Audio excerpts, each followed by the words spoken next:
The biggest takeaway is that every single person that starts a company works really hard for years before you even know about that company.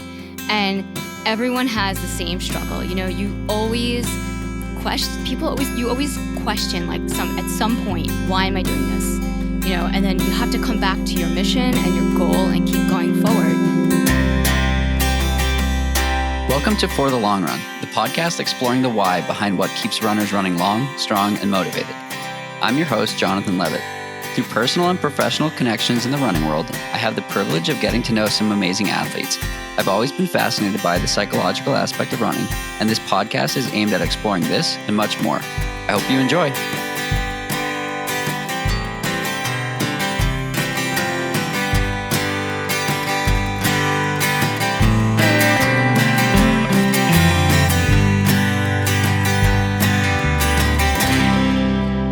Welcome back. I have Marni Salup joining me on the podcast today. Marni, thanks so much for taking some time to chat. It is such an amazing honor to be here, Jonathan. Well, it's an amazing honor to have you. You've got your own prolific podcast, Marni on the Move. So podcasts on podcasts with great audio is always a fun conversation. And thank you for having me on yours. Yes, of course. It is a tremendous luxury to have great audio these days.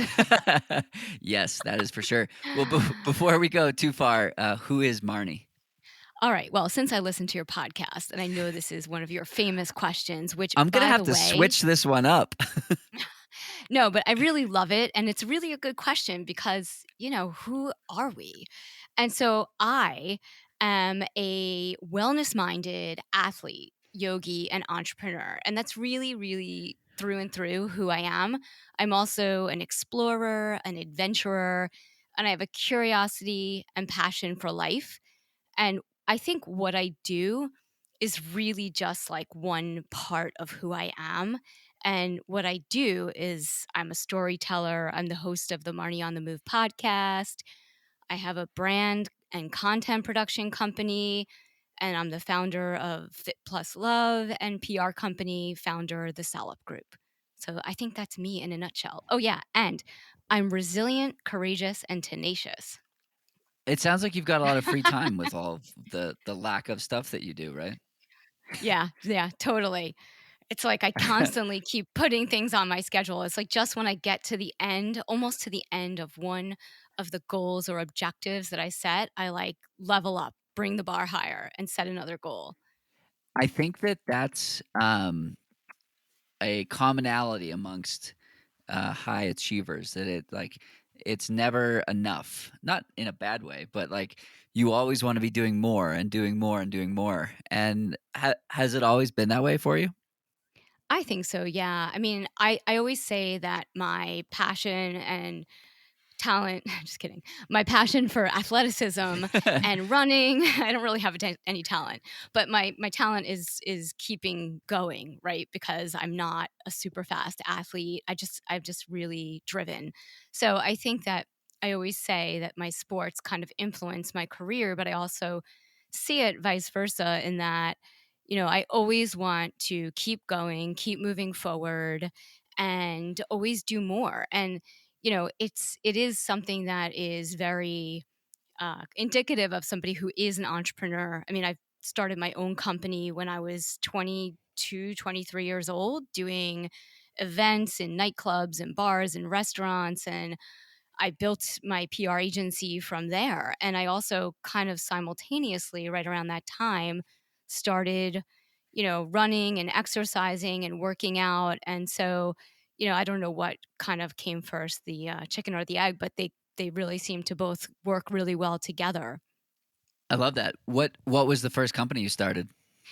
So my first company was the Salup Group, and it was my PR agency, and that's kind of really how it started for me, was working in the world of nightclubs and doing celebrity PR and events, and it was really an interesting time because I wasn't the dedicated athlete that I am now.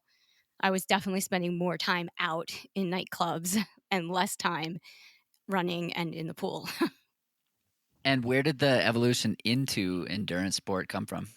So like I said, I've been athletic my entire life. So it started when I was a kid. My mom likes to say that, I started running at 9 months, sorry, because I, showed up in their bedroom in the middle of the night, climbed out of my crib and was on the move. I was an ice skater, horseback riding, bike riding, all of that. And then I really kind of got into flash forward.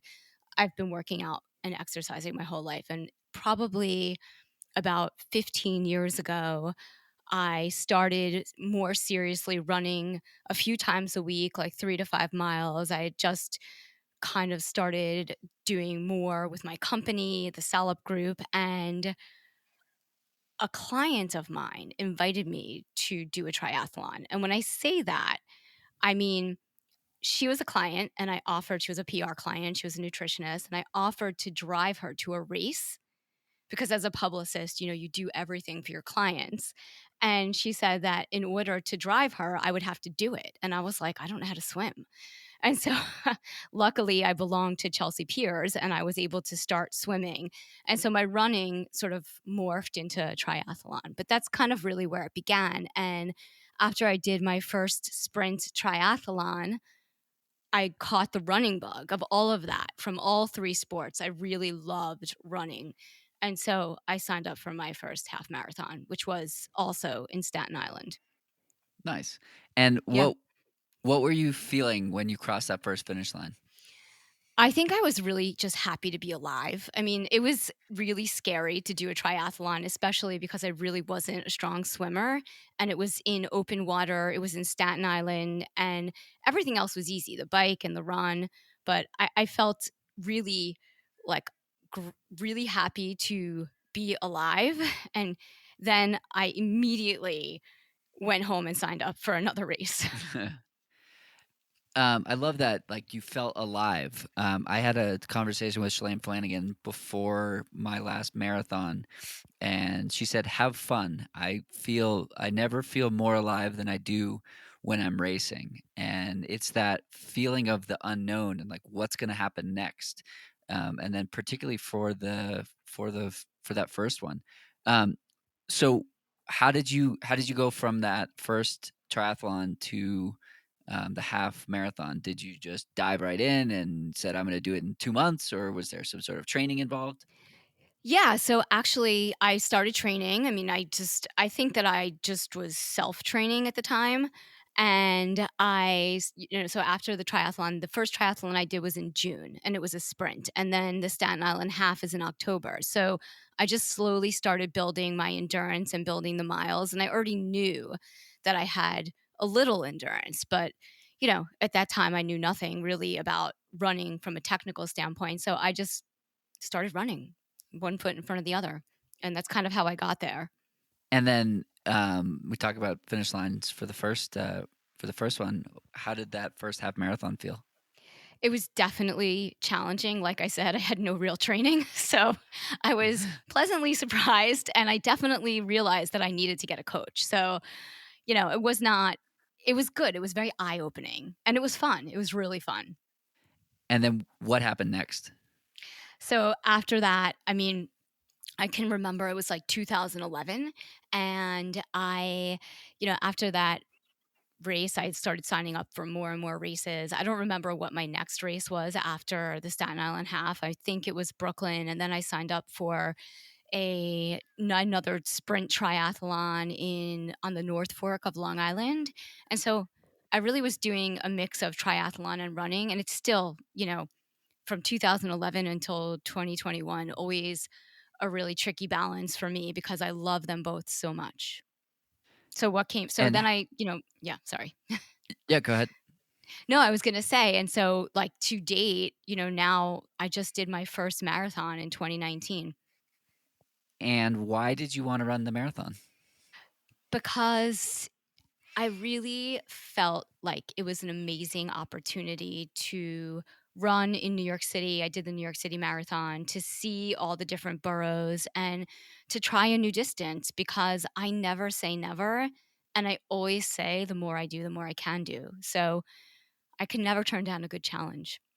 I yeah, I think that the challenge aspect or always want to do more is fascinating. I in 2018, I was talking with a friend about doing rim to rim in 2019, and January, February comes around, and we start talking spreadsheets and distances and um, putting a group together to do it in. We decided in October, so this was January, and I was like, I can do 22 miles in the Grand Canyon today.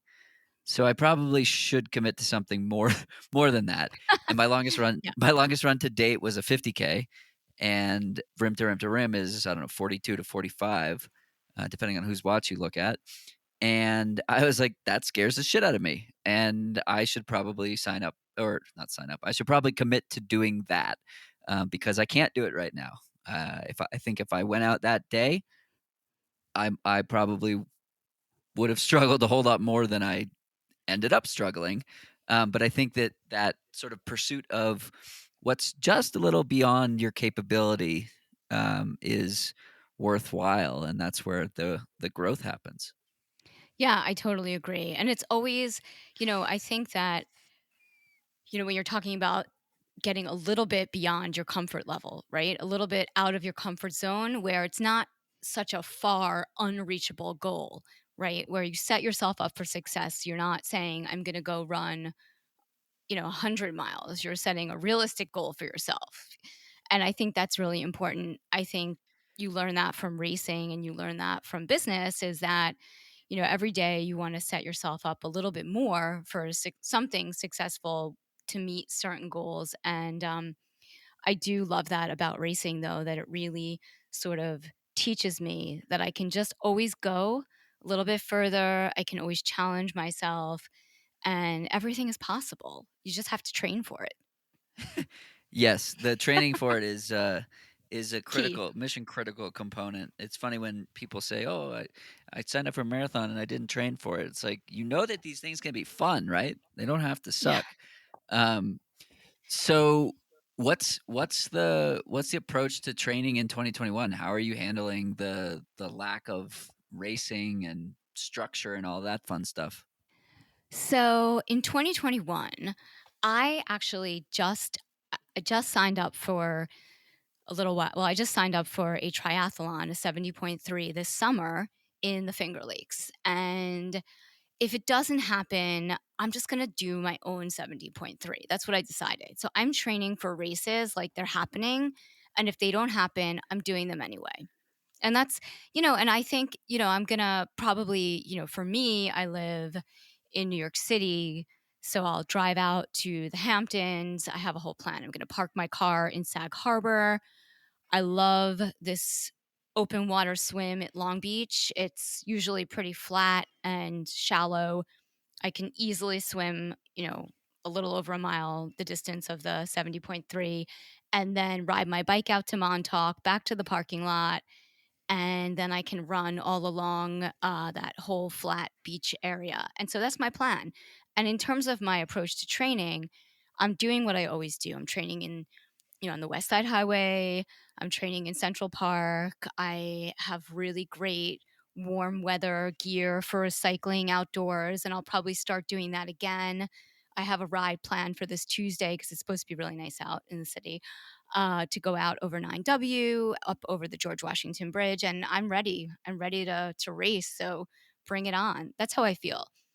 A year ago today, I was crying. So, I think I really, really in retrospect, in hindsight, 2020 training and racing, obviously there were no races, but 2020 just even training was such a challenge mentally because everybody, I know I'm not alone. Everybody was so scared and I was scared to get out on my bike because I felt like god forbid something happened, right? And I crashed, then I wouldn't want to take up a space in a hospital where somebody who was really sick needed to be. And with running, I couldn't run out on the West Side Highway or, there were so many people outside walking and I was really, really nervous. So I started running through the streets of the West Village and Soho and Tribeca. And it was amazing because I never do that. and I really had to reset and recalibrate my goals, my training, everything. And I had this whole new approach to training, which was just have fun. Don't make it about time, don't make it about distance. Like, there's no real goal, just move every day and appreciate that you can move, that you have lungs, that you're not sick, that you can do all these things. Yeah, I think the gratitude component is huge. I talk a lot about that on this podcast, and people use that practice in different ways for sure.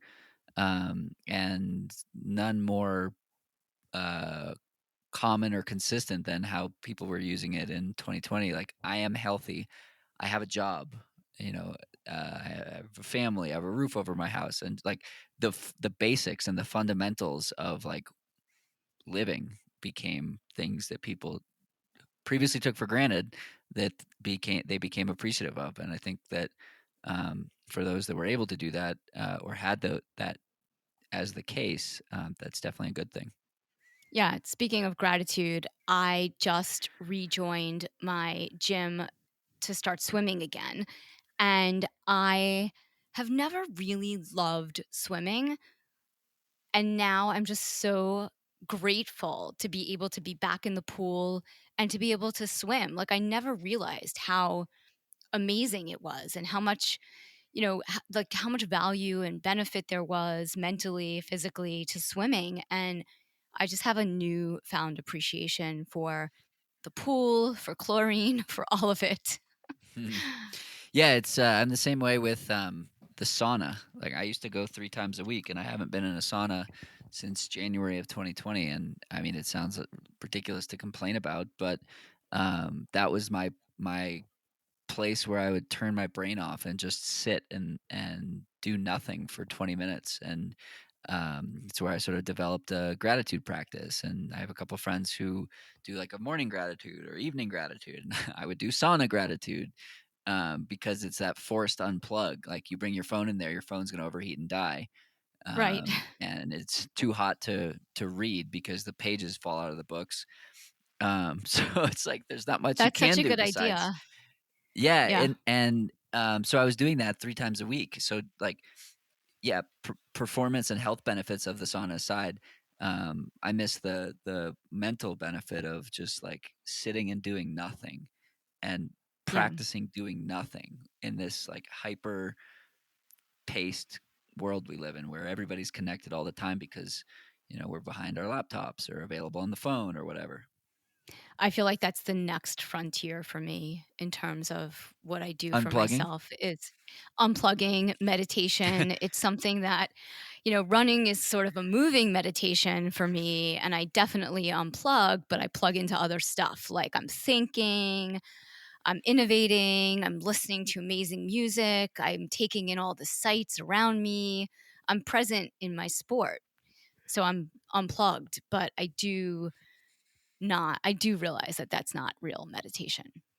Yeah, it's I mean, it's yeah, therapeutic but yes, helpful. very. um Switching gears entirely, Yes, Marnie on the Move, the podcast. yes. Where did your podcast come from? And for those who aren't listeners or haven't tuned in yet, what's the elevator pitch? Elevator pitch. I talk to founders, entrepreneurs, athletes, recreational, professional, elite, experts in wellness, doctors, psychics, astrologers, all different realms of wellness, and talk to them about their wellness, their health, their fitness, their exercise. And of course, I get their story, their brand story, and what fuels them for success and exercise and health. That's sort of what you'll hear when you come to my podcast. And it's people from all industries. So it could be Cynthia Rowley, the world famous fashion designer that's, currently playing on the pod, or it can be, Yogi Eddie Stern or Gil Blander, the founder of Inside Tracker, my favorite health and wellness company, nutritionists, you name it. Where did the idea for the podcast come from? So it really came from my own personal interests and observations as somebody who is an entrepreneur who is very busy, always on the move. I did spend a good portion of my career working in PR, and it's a 24-hour job. I've always found time to exercise and work out. And especially when I started doing endurance sports, it was just so helpful for me to be even more successful in my career. And I noticed that a lot of the people that I was working with also had a really good health and wellness routine and rituals that they did, as well as exercise. And many of them were endurance athletes. And I just felt like, some of them weren't my clients, some of them were just people that I would meet. There would be like media executives, on air hosts, because I was working in PR, founders of companies. And I just felt like that was a story that needed to be told to people who were not exercising, were not into health and wellness, that maybe couldn't find time to do those things, and to show them that some of the most successful people in the world have exercise and wellness routines and they find the time. And it's kind of my mission in life to really empower and inspire people through exercise and wellness and help them discover methods, ideas, products, people that can help them the way they help me. It's fascinating to hear all of that. It's pretty similar to why I started the podcast. Just started this podcast, just having interesting conversations with interesting people that I wanted to share, and hopefully there are good takeaways. So it's cool to hear similar alignment, similar mission in yours, and your roster of guests has been fascinating and very broad, which I think is super cool. Um, what's your goal with the podcast? Um, what's the holy grail? Like, I want this to happen. Well, that is such a good question. I mean, there are so many goals. So let me think about that. The Holy Grail, I would love to bring these conversations to more people, to always, get out there and get more listeners, get listeners that normally wouldn't be interested in some of the people that I have that, they discover them on my podcast and they suddenly decide they're going to get healthy, or they want to learn more about this exercise or start doing endurance sports or start running. And, really my goal is to really get the message out there that, everyone can do these things. Everyone can learn, everyone can discover. The holy grail is really to grow it to, uh, maybe write a book someday about the workouts of successful entrepreneurs and founders. I mean, maybe a little bit deeper than that. And, just grow it. Start a YouTube channel. I just started a weekly newsletter that's bi-weekly currently, but the goal is weekly. I have lots of goals. So there's no one main goal. There's just lots of sub goals. I think that's kind of how I set goals anyway. That makes sense. Does it? Yeah, I don't know if it makes Yeah, sense, but no, it does. Um, what have been some of the biggest takeaways that you've had with some guests? so one of the biggest takeaway is that every single person that starts a company works really hard for years before you even know about that company. Yeah, And everyone has the same struggle. You always you always question, like, at some point, why am I doing this? And then you have to come back to your mission and your goal and keep going forward. And I think it's like that voice that comes into your mind that, or whether that sort of, it's like a challenge to yourself and you have to stay the course. And then the other thing, outside of, nothing, an overnight success takes 20 years or 10 years. The other thing is that failure is a really amazing lesson, that no matter at what level, like whether your goal is to run a 2 hour, for me, it was like running a 1:45 half marathon. And I haven't done that yet. I'm not that fast, and I was on track to do that. And so I haven't done that.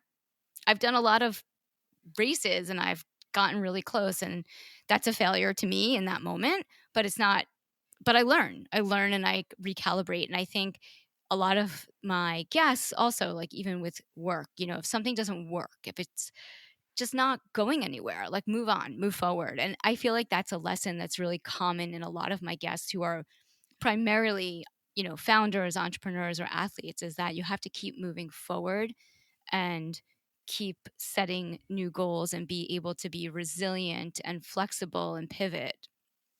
That's what I hear a lot of on my podcast. Yeah, I forget who said it, but somebody smart said failure is the greatest teacher, because it's only a failure if you don't learn from it, and failure Right. is And just a data point. it's how you respond to it too, right? Yeah. I think it's So very important. totally. Peter Bromka, who I joke is the most referenced guest on this podcast, um, and I were talking about diving deeper into conversations with athletes and whatnot. And he's particularly interested in this failure aspect. He's attempted to run under the Olympic marathon trials standard twice, and he's run 219 low both times. And 219 is the trials standard for men, for better or for Right. worse. And he ran a 219 like and several seconds. And his story leading up to and after is fascinating, but he's always pressing me to ask people more about failures and how they've rebounded and pivoted and whatnot. So I want to hear from you. Tell me about a failure of yours and where it led you. So I think, first of all, that's a really good question. And I think for me, like, if I'm thinking about athleticism, I think, for me, it's one of my biggest failures is setting some crazy goals for time when I do my races. And I think the biggest lesson I learned from that is how to set goals for myself to set myself up for success. Because I think sometimes when you're racing and training, you have this like vision of, what is going to be a time that you can achieve before you start training for it. And then as you're training for it, it starts to kind of unravel. And sometimes you can get there, but if it's like a crazy time, you have to do the work. And if you can't do the work, you're not going to get that time. And I think that for me, as somebody who's always like setting these like sort of harder, more challenging goals for myself, I learned that lesson a long time ago. And it's not really a failure, I guess, but to me it is because I'm like constantly doing that. Yeah, it's definitely a process. Um, Yeah, sorry. And then I think with yeah, I think no, with go ahead. I think with career, like, I really I think that where I look is where I go. And sometimes I move too quickly away from something before I give it enough time to grow. And so in my career, I feel like I've moved on from things too quickly, and then I, in retrospect, look back and think I should have given that more time or more space and had more patience with that to let it grow. What's an example of that? So, like, I started way back when, before blogs were popular. I started working on a blog for my business. And I just kind of like let it go because it wasn't my thing. I really wasn't someone who wanted to sit and write and, you know, write all these articles and constantly be in that space. Like I realized like I would rather be talking and doing and in a different way. And so I let it go. And then, blogs were and still are one of the most amazing tools for brands to generate content. And I do this for other companies, but I just kind of didn't want to do it for myself anymore. And I should have had more patience. It's an interesting point. I started a newsletter last fall, and I did 20-ish issues of it, and then I don't want to say I got bored of it, but I it was filling a. I think I was bored in life, and so I was like Yeah. looking for more things to fill, a lack of a social. calendar. And I was like, sure, I'll do a newsletter, and that's what would take up my Thursday night. And I would, it would be therapeutic, and I'd write about my week in running and ramble on, even more long form than what I do on Instagram, and Right. send out a couple articles that I like, and I got some good feedback from it, and I don't know, I had a couple hundred people on the list, so it wasn't massive by any stretch or any standard, but um, and then I stopped doing it in January. I just got like too busy, and now it's like an afterthought. Like I haven't thought about it in months, and I wonder like is that something that I should have kept doing and Right. stayed consistent with? I don't know, but I feel like it served its purpose, and maybe that was the same with blogging for you, and maybe you'll come back to it, Yeah. and maybe I'll come back to it, but um, yeah, I think things come and go and sort of ebb and flow, and not forcing things sometimes is the best way to do it. I think so. And I also learned that, like, who I am. We started this conversation with who is Marni Salup. And one of my biggest observations in life thus far is it's really important to really be honest with who you are. And, like, even though I wanted to be a writer and I wanted to do these blogs, like, that's not really who I was at the time, and it really isn't who I am. I'm much more of a podcaster. I'm much more of someone who I can talk and I can have conversations and I can do video. If I'm gonna talk about content for myself, I'm only talking about for myself. And I realize, like, that's just who I am, and I'm okay with that. I'm, like, willing to let it go, but you're right, like, maybe there'll be a time when it will come back, and, maybe when I grow the podcast and I have a team of 20 people working for me, somebody will be in charge of the blog. But for now, yeah. Yeah, I love that.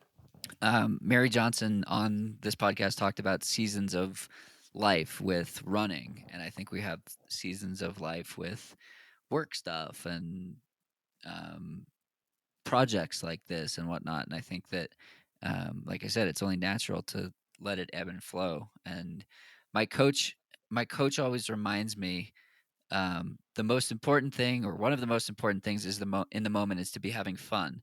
And if you're not having fun doing something, what's the point? Yeah. Job aside and whatnot, um, or paying bills aside and whatnot. But I think it's important to come back to, and like if you weren't having fun, or if it wasn't satisfying for you to be putting out content in written form versus audio form, um, why do it? Yeah. I think it's also like you talked about running, it's the same thing with running. It's like picking a distance and then committing to that distance and then realizing, maybe that's not for you. And that's okay. And so do you. I really have that has been a big lesson for me. Do Nice. you. Uh, do you? That'll be the name of the podcast. Do you? Um, switching gears a little bit, Yeah. but not much. What does success mean to you? So success for me is achieving both short-term and long-term goals. So it's like a state of mind, it's a sense of accomplishment. And I really try to find ways to set myself up for success every day, whether it's at work or training. So it can be the simplest thing like get out the door, go for your run, or send these 5 emails. Or it can be completing a half Ironman or PRing in a race I've already done or finishing a marathon. But I have to do something every day that sets me up for success, that I can check off my list, that makes me feel good and reminds me that, everything is fun. What were those things today? So far, I haven't done them. Well, this podcast is definitely one of them because I'm very excited to be on your podcast. And that was definitely one of the things I wanted to do over the last few months since we've been talking and since you were on Marnie on the Move. But I have a run scheduled for later today, and that will be my big thing for the day. Nice. Well, my next question was going to be, have you run yet today? Um, so I'm going to adjust the next question, and why are you going for a run today? So I am training for a virtual half marathon and a triathlon. And so today the run is part of my training and I'm really really excited because it's my favorite kind of run. It's an interval tempo speed run. So I'm doing 400s, 800s, 1 mile and some shorter 200s and totaling 8 miles for my run. And I'm doing it on the treadmill, which I also really love. You love the treadmill? I do. I do, To and I think it has I think it has to to do each with, their own. yeah, I love running on the treadmill because I love having the same environment for that kind of run every time. I also Got it. love the track, but it's just, I wanna be able to successfully get my run done, and so if I schedule the track into my program, the run probably won't happen. Got it. I imagine it's a beautiful day in, New York today, right? It's a little windy and very cold, but it looks beautiful. Sun's out. Got it. Is the goal for the half to break 1:45? No, that is not possible this year. Not yet. I think I'm gonna be happy running a half marathon in 2 hours, honestly, and yeah, that's like I got so slow in the last year, and I really need to do a lot of work to get my speed even close to where I was and where I wanna be, but that's cool, like, I have plenty of time, I'm not in a race yet. That's true. Yeah, I think you get it back a lot faster than you get it, so, Yeah, that's I'm a that's little a good thing. older now, and, it takes a little bit more work, and I understand. But it took me a long time just to be able to say that out loud, by the way, like, that I'm okay with it and that I realize that it is going to take me a while to get to a place where I wanna be, but, that's running, And then right? It and then shows you what who you are, happens? And then and what then happens? You set another goal. yeah, I have to set another goal. I mean, once I reach that goal, then I have to set the next goal. What's, what is the piece that you're looking forward to most about that race or about that, I guess, virtual race? So, the half marathon, Yeah, I'm looking forward to really to doing it, to having that mileage, like, done and gotten back to a place where I used to be before COVID. I was half marathon was so easy for me, and it was kind of like, a normal distance for me, and I just really haven't done that in the past year, and I know that it's a small distance for you, right? But it's all perspective, and for me, it will just make me feel a little bit more like things are sort of back to normal. So I'm really looking forward to just getting outside. I'm going to do it in April and running in Central Park or running on the West Side Highway and just going further, longer, and just being out in nature and warm weather. yes. Yeah, it's wild. Warmer. Warmer, yes. The context is everything. You made that comment, "Oh, it's a short distance for you," and I'm thinking about it, and I've run 12 miles or more once in the last, um, 6 weeks, Oh, and I I didn't realize that. I've been doing, so I'm in Breckenridge, Colorado, and it's 10,000 feet here, and my weekday runs are between 6 and 10 miles, um, but I've done one proper long run, and it was 12 miles, and it took me over 2 hours because first of all, it was 9,000 feet, and I was running through 6 yeah, inches of powder. So, like, I'm used to running 12 miles in, I don't know, like 90 minutes, just yeah, right around there, and it was 2 hours and 10 minutes or something like that, and it's just, like, it's so different out here, and the context of now 12 miles feels far, which right. is like, I ran 45 miles 2 years ago, which is crazy that it's now 2 years ago, but, Is that um totally surreal for you that you did that and now you're doing this? yeah, it is surreal, and I finished it in that day, and I was like, "I still can't believe I did this." Um, but but yes, the context is everything, and, um, I haven't seen fast paces in in 6 weeks, which is wild. I mean, I ran like a 6-minute high 6-minute mile the other day, and I was like, "Wow, I haven't done that in a long time." Um, but yeah, the context is everything. And I think even the context comparing yourself to yourself Yeah. is important to be aware of because like we talked about the seasons of running and the consistency is different or the weather is different or whatever. So it's always important to sort of give yourself that grace that um, where you're at is okay. Just keep going. Do you love being at altitude? I'm so jealous right now. I love what altitude offers and the views. I was watching a conversation on Twitter the other day comparing, or it was Lauren Paquette, who was a guest on the podcast a couple weeks ago, and she said that she basically said, "I've lived at both altitude and in high humidity areas, and high humidity is always harder." Um, Altitude, I guess you get used to it. I mean, I'm still, like, winded when I put on my pants here, but, Mhm. um, but the views that you get from being in the mountains like this are just insane. 10,000 feet is a little high. Yeah, It's challenging to run uphill. It's challenging to do like prehab and core exercises. I was in a PT clinic this morning, and he was having me do single leg squats with a band. I was like, I'm winded. Like, I promise you, I'm more fit than I appear. He's like, it's right. okay. It's we're up high. But yeah, I love it. It's just another challenge and another variable, and you get used to it and adapt, and then it changes. And then you're gonna be so fast when you get back to Boston or Yeah, Massachusetts. that's gonna be fun. You I should so yeah. my my half marathon PR is 1:27, and I ran that in my marathon in 2019.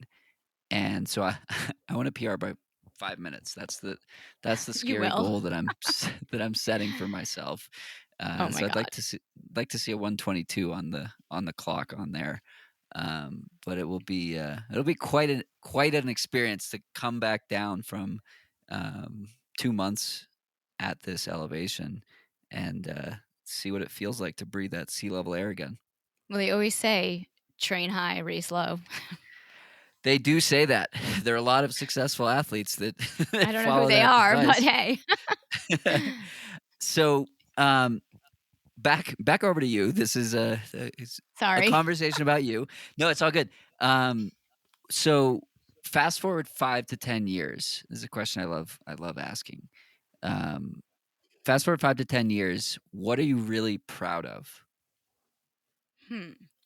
Well, that is also a really awesome question.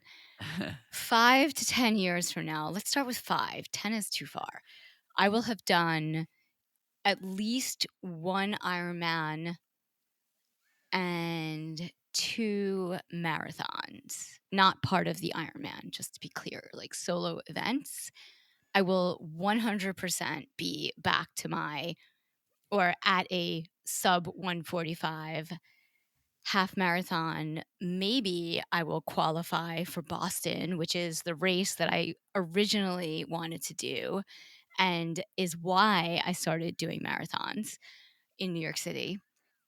And in terms of career, 5 years, I've been building separately from the podcast a network of podcasts and shows for brands and other people. And I'd really like to see that part of my business grow. So I would be really proud if I could get this off the ground further than it already is. It just started about a year and a half ago. So I feel like 5 years will be like the point where it's like people will suddenly realize it's happening. That's me, 5 to 10 years, career athlete. I love it, and it gets back to something that you flagged or acknowledged from your guests that like success doesn't happen overnight, and anyone who's ever done anything worthwhile, like you don't see the first 98% of it. So I think that's always an important piece to consider. I also want to ask something that you just mentioned that I always have to ask about when it comes up. Why Boston? Because it's like the holy grail of marathons. I mean, one of them, right? And I I started my one of my athletic journeys in Boston as a windsurfer with friends who I used to sail with out there, and I love Boston. I like the city, I like the terrain. I've been out to Wellesley. I like the hills. I just love it. I like the weather too, even if it is raining. Have you spectated before? Not the Boston Marathon, no, but I've been there. Like, so I've not spectated. Like, I haven't been on the course watching the runners, no. Got it. I know It you is, have. That's how you started.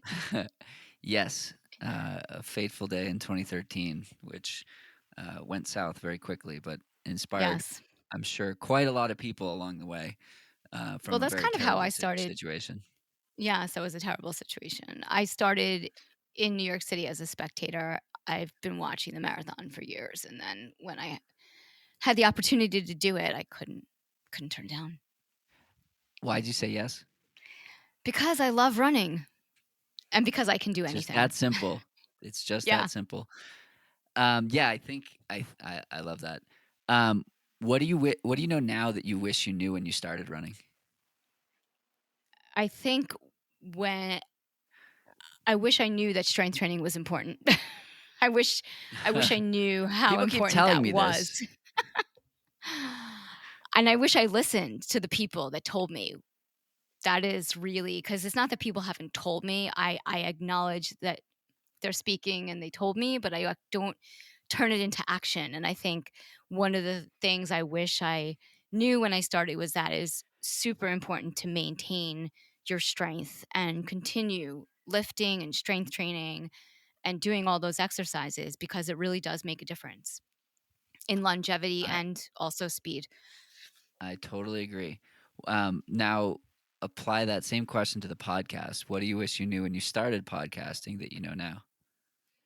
Um, well, I spent a really long time thinking about it. So I there's I think what when I started, I wish I knew about no, there's really not anything from when I started that I wish I knew now. Like I knew a lot when I got started. I hate to say that, but I think what I would love to learn more about as a podcaster is the optimal digital platforms for doing this virtually, which we're doing now, which is wonderful. And this is a great platform. But I think, just kind of mastering the art of the virtual conversation and not in person.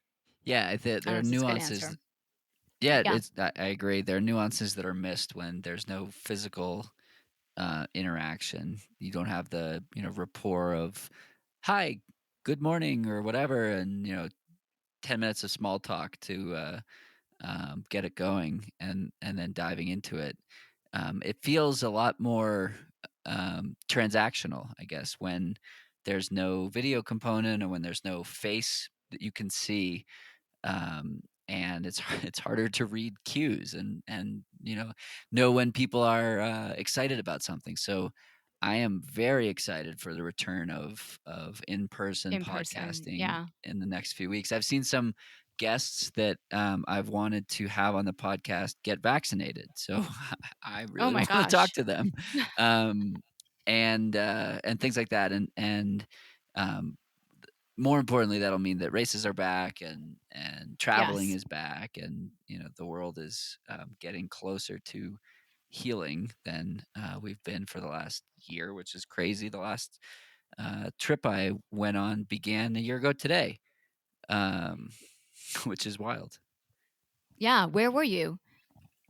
Um, I went to Utah and then Oh, that California was for the Sunto Multisport Camp and then the Core Sports Triathlon Camp. Yeah. I think the other thing, like, now that I'm thinking about it while we're talking, the other thing I wish I knew was, like, how much I would love it because I wish I would have started it sooner.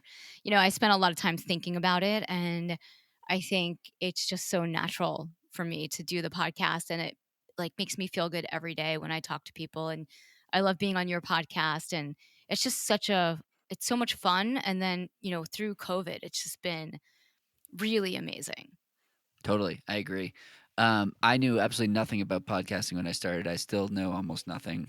Just the fact that I like to do it and have some people that want to chat. Um, Last question. If someone wants to follow along with you and your adventures or your podcast, where can they find you? So you can find me at Marni on the Move on Instagram or Marni Salup on Instagram. You can also go to my website at marnionthemove.com. And those are my places that I'm most active. You can also find me on Strava, on Zwift. I'm a big Zwifter. And yeah, did I not mention something I should mention? You can You listen didn't to the mention podcast. your TikTok or your Clubhouse links. Oh, yes. I am. You can follow me on TikTok, Marni Salup and Marni on the Move, where you can watch countless dog videos and running videos. You can also follow me on Clubhouse. I'm not doing anything yet. And Hey, also, drop your yeah, MySpace link. yeah, my MySpace link is Marni Salup at MySpace, and also Foursquare and Twitter. No, I don't use Twitter, but Meerkat.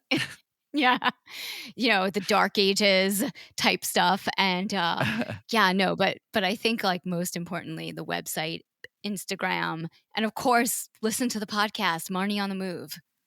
Awesome. Well, Marni on the Move, thanks so much for taking some time to chat. And we'll see you out there. This has been so much fun, John. Thank you so much. Of course, likewise. Take care. That's it for today's episode. Like many long runs, it's sad when it has to end. I hope you join in next time on For the Long Run, and in the meantime, happy trails. If you enjoyed this episode, it would mean a lot to me if you shared it so that others can find it and enjoy it too.